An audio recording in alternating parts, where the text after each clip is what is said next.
Hello, welcome to Lemon Steers, where we talk anything and everything entertainment. I'm, of course, Lemon himself, Zeke Lemon, and that was Crash right there. And this is my review for Monday Night Raw of June 10th, 2024. But before we get into that, let's get the house clean all the way, shall we? Just leave a like, comment below, let me know your thoughts on this episode of Raw. And, of course, hit that subscribe button as it helps me grow into my YouTube career. I would greatly appreciate it. And also, if you hit that subscribe button, Crash gets an extra treat. So, to feed him up a little more, he would also greatly appreciate if you would have hit that subscribe button. Now, with all that out of the way, let's get into the review. So, Monday Night Raw, this is the go-home show for Clash at the Castle. We are heading straight for Scotland after this. And I gotta say, I liked it. I liked this go-home show quite a bit. A lot of good storylines. I'm liking the setup of Raw lately. I'm going to pay attention to it for our SmackDown, looking for it, because I just realized it. Watching this week's episode, where there is one storyline that is really carrying through all 3 hours. It's basically like a normal television show at this point, where there is the A storyline that goes throughout all 3 hours, and then there's some other side stories around, but there, it's not just the B and C storylines, there's like D, E, F, and G. And today's A storyline was Liv Morgan's hotel key. And I'm liking this storyline between Liv Morgan and Dominic Mysterio in the Judgment Day. Is Dominic going to fold? Is he going to be like, all right, Liv is doing too good of a job seducing me, I'm going to let her do it? Is it really Dom? Is Finn Balor in on the action? Is everyone going to turn against Damien? Is Liv Morgan the ultimate mastermind? I am having so much fun with this, and it looks like they are having a lot of fun with it too. I mean, after the opening promo, that was Drew McIntyre and Damien Priest, which is a pretty solid opening promo as well, setting up the stakes. Okay, it's going to be Finn versus Drew, and if Drew wins, then Judgment Day is barred from ringside, which also sets up perfectly for CM Punk to interfere during the main event, which I'm pretty sure he is going to now at this point. And then we go straight to backstage, and Liv Morgan's back there saying, hey, I mean, what a line to say on TV. Absolutely broke the internet of, you shouldn't be with someone who wants you to call her mommy. You should be with someone who wants to call you daddy. Like, I was like, Dom, I don't know, man. At this point, I probably would have broke. Hell, I would have broke last week too, but you are a much stronger man. And then as it just line throughout, I mean, even after the 6-man tag with the LWO and Braun Strowman, which turned out to be a lot more fun than I thought it was going to be. After that, and then that whole ending segment with Liv on in a particular position, I will just say between these two, they're in a particular position. We'll call it the Netflix and chill position. Okay, we'll call it that. And I just had a lot of fun. I truly did. I was like, man, this is just so steamy. It's just so dirty. It is so nasty. I'm just like, bring it on. Bring a little bit more of it. We haven't had a storyline like this in quite some time. I want to say, the last one that was like somewhat like this was the Lana and Bobby Lashley, and then Liv Morgan came in for a little bit during the pandemic era. But I think 4 years is strong enough. Or is it 5? I mean, technically, now it's 4 years. 4 years. It's been long enough. Let's get steamy again. And it's all going to be dependent on how long they can go, because I've heard reports that Rhea Ripley is not ready to come back by SummerSlam, which I think would have been the perfect time to heat this off if Rhea Ripley was to make it back by then. Because can you just imagine? Because I'm assuming Liv Morgan's going to defend her title at Money in the Bank. Okay?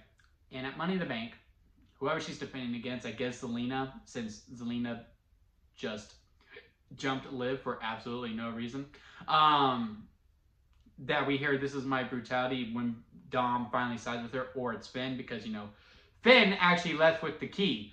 And also, during the main event segment, Dom was nowhere to be seen. So I don't know. There's just a lot of different ways to go about it, but I just know this is going to set up such a pop for whenever Rhea Ripley does return.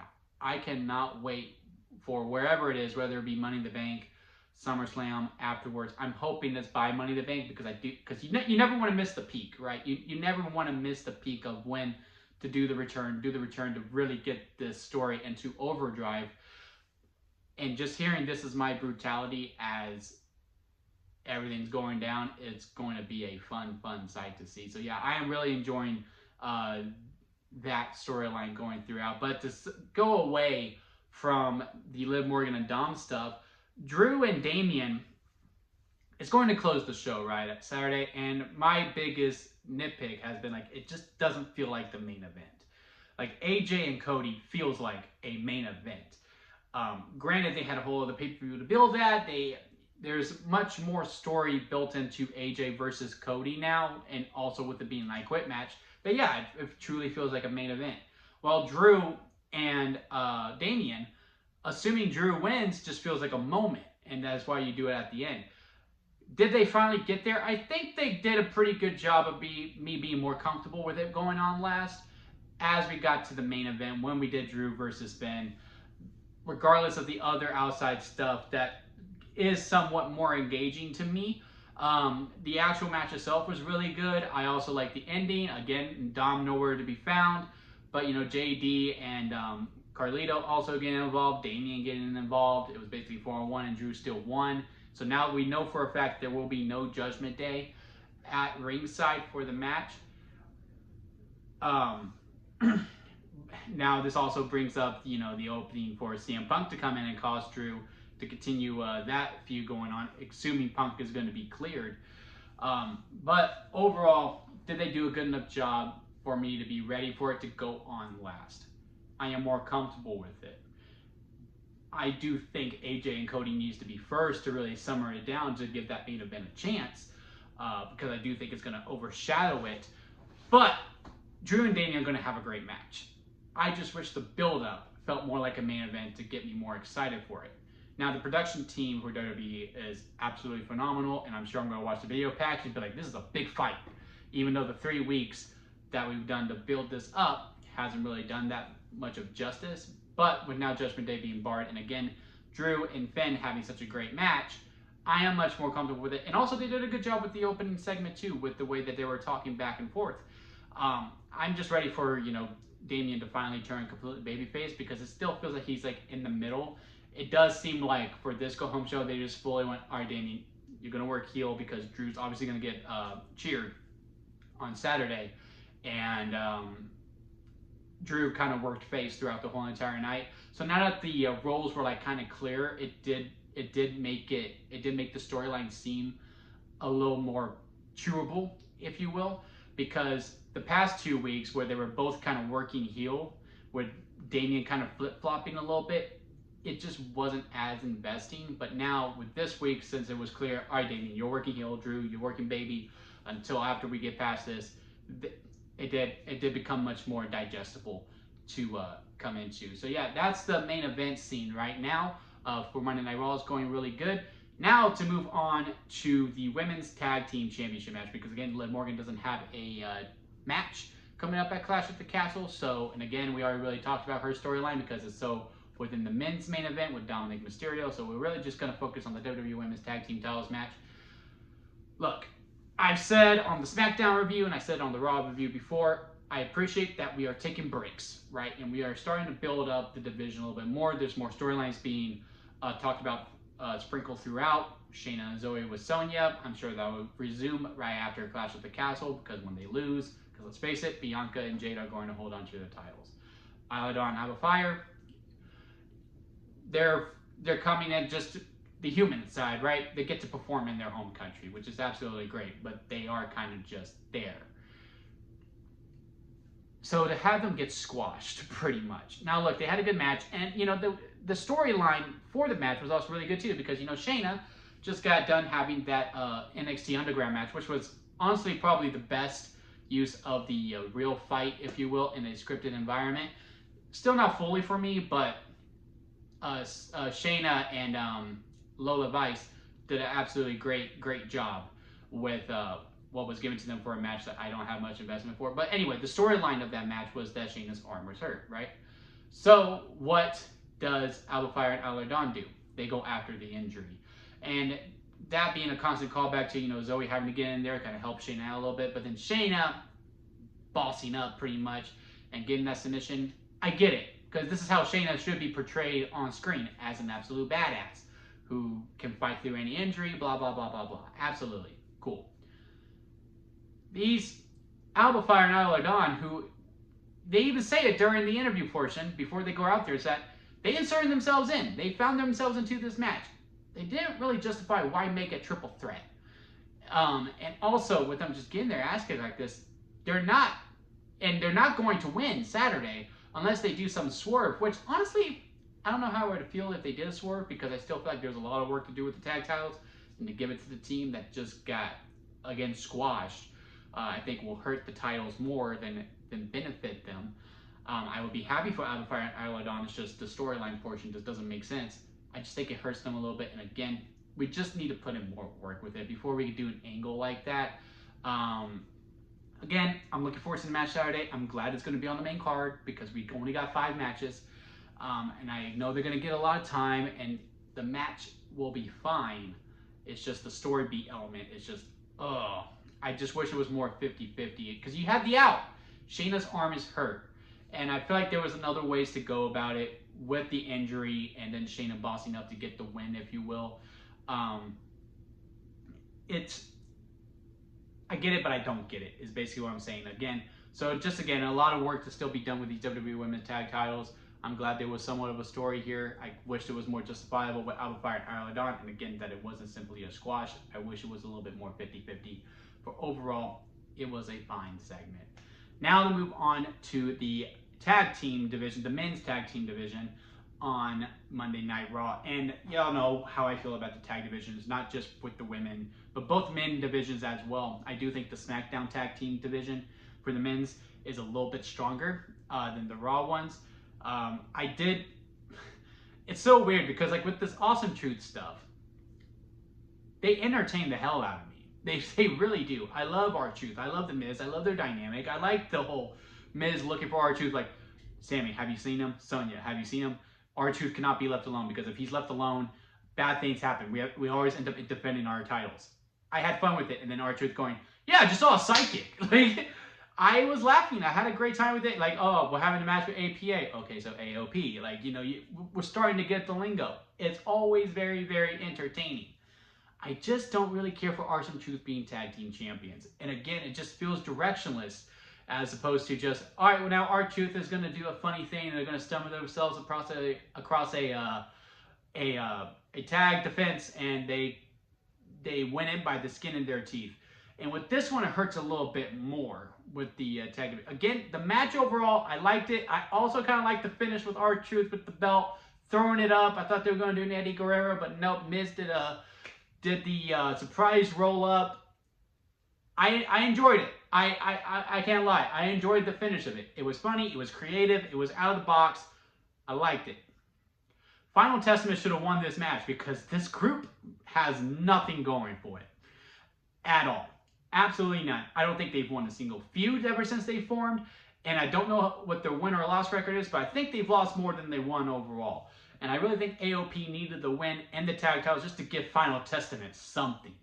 And I'm just like, ugh. It's just really, again, it's just really frustrating. There's just no story there when it comes to these tag divisions. Again, I'll be lying to you if I said I wasn't entertained by Awesome Truth. I am. I do have a great time when they're on screen. But every time I'm like, oh, I'm kind of over them being the champs though. I just want them to kind of do funny stuff.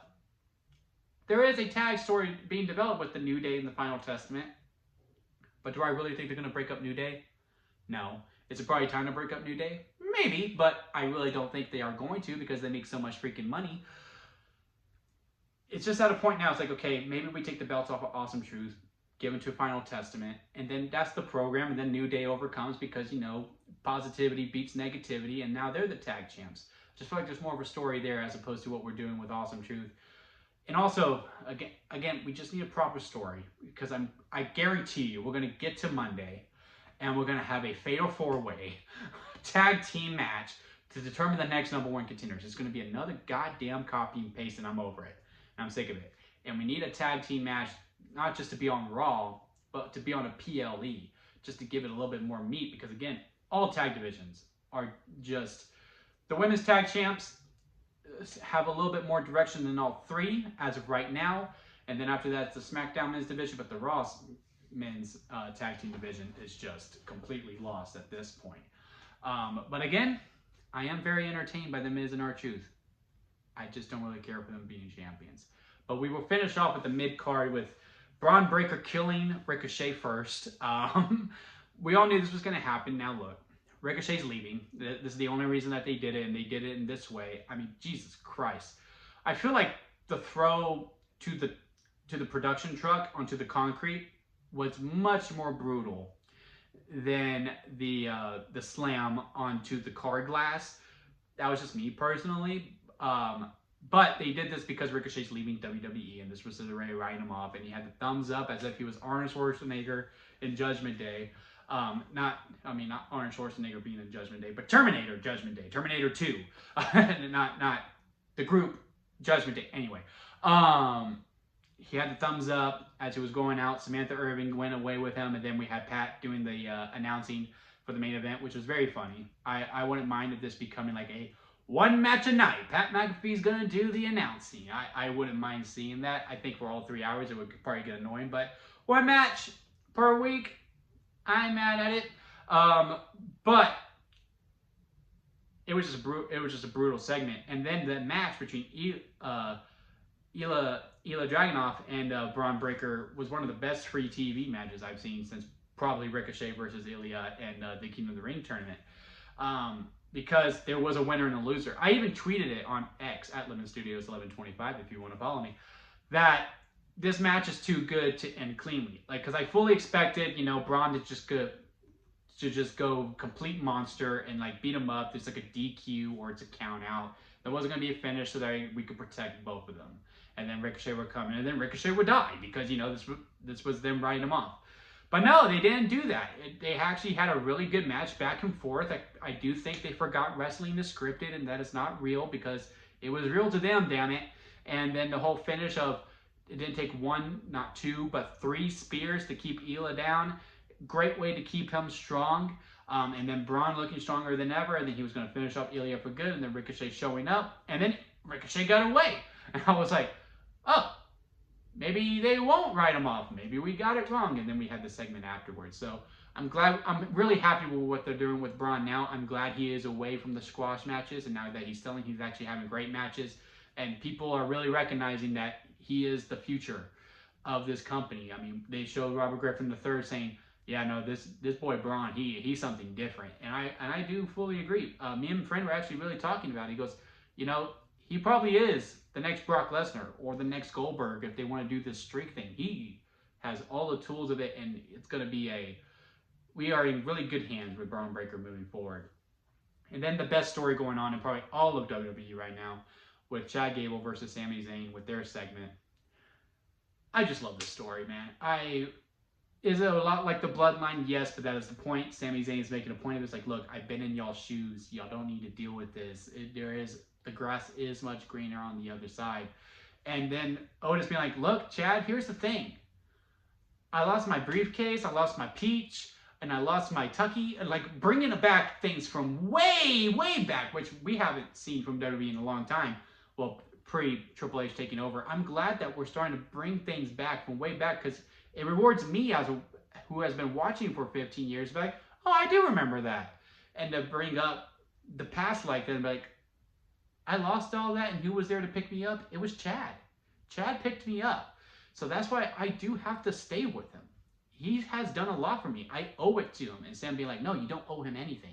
It's just so good. And then once we get to their in-ring segment, and we have the Otis versus Sami Zayn match, and Otis losing, and he still looks strong. And then they had the whole segment afterwards with Chad beating up Sami, and then he's going to go beat up Otis. And then Otis being like, I'm going to attack him. And then the way that the camera was set up with Otis charging towards Chad, but then Chad moving out of the way, and he hits Sami. And you can probably make the connection that, oh no, he meant to hit Chad and not Sami. And then looks at Chad again, like, oh, I'm getting this close. It's going to be really interesting to see how it goes on Saturday. I really do hope Chad wins. He should win. He has earned that belt. He has done great work with this character. This character, to me, is main event level stuff. He could be the World Heavyweight Champion. He could be the WWE Champion if he was to win Money in the Bank.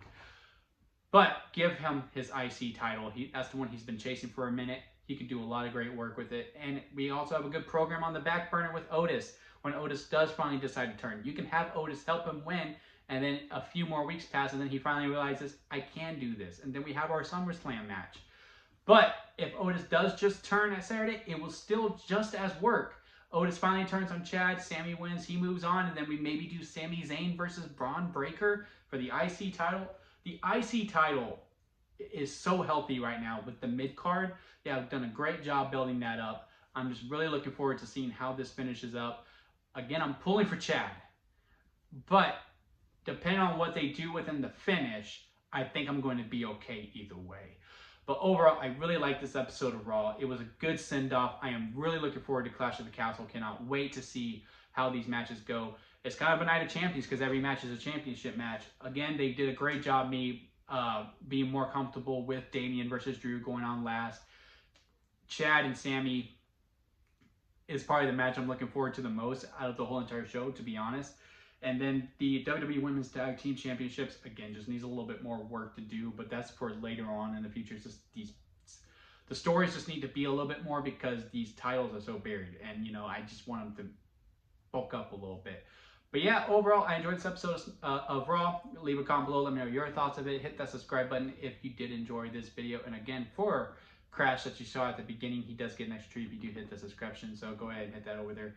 And don't forget to squeeze the day, guys. Make every day mean something. So squeeze it to your full potential. And until next time, I'll see you here at Lemon Studios.